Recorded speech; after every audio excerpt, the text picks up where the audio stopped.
Hey everybody, my name is Conrad Reif, and I'm here to present about the SDL library's SDL events and everything that it includes with the events that the user can perform on the computer. So OpenGL with SDL, which is what my project is on, OpenGL's purpose is primarily just rendering stuff to the screen, manipulating stuff on the screen, changing colors of stuff on the screen. Just about anything you can think about the objects on the screen, that's what OpenGL handles. For SDL though, all it does is create the window for OpenGL to render those objects, and it also handles all keyboard events. So that's the big focus on why I wanted to include SDL in my OpenGL project, is because it does handle all those events. And it handles events from your keyboard, from your mouse, from your joystick, and it's not just limited to the PlayStation or Xbox joystick. It can be an RC controller, a really cheap one. It can be a Nintendo controller that you just plug in with your USB.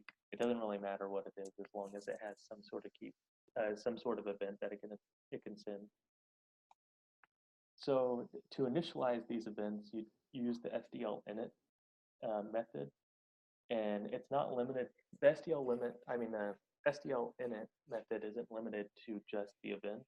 You can initialize the audio and the video, or in my case, I did the SDL init everything, these are all enumerators.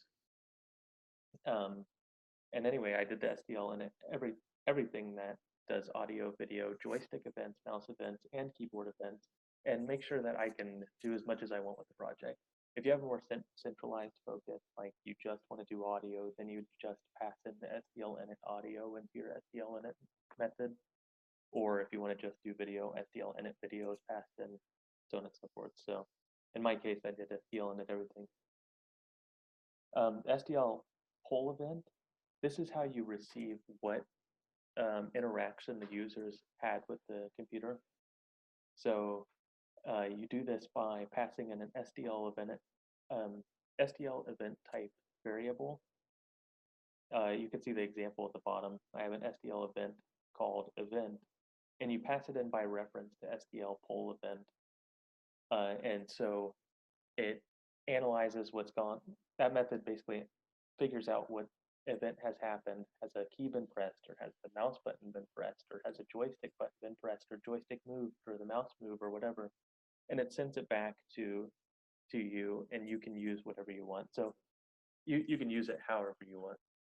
So the way that you filter that is by using a switch case or a switch statement, and the SDL event variable that I created, and you can see at the end of the first paragraph that I can call a public variable called type in that, and type is an enumerator that tells me what has been performed.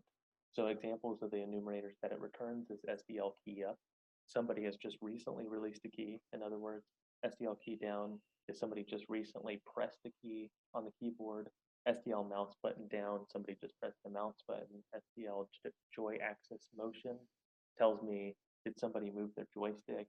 There's also SDL joy button down, joy button up, and so on and so forth. So every single thing that you can expect an event to occur on the computer, SDL will pick that up. So if you want to learn anything else about the SDL library or SDL events, because there's so much, it's hard to cover in 5 minutes, just go to this website and look into it. Thanks for watching.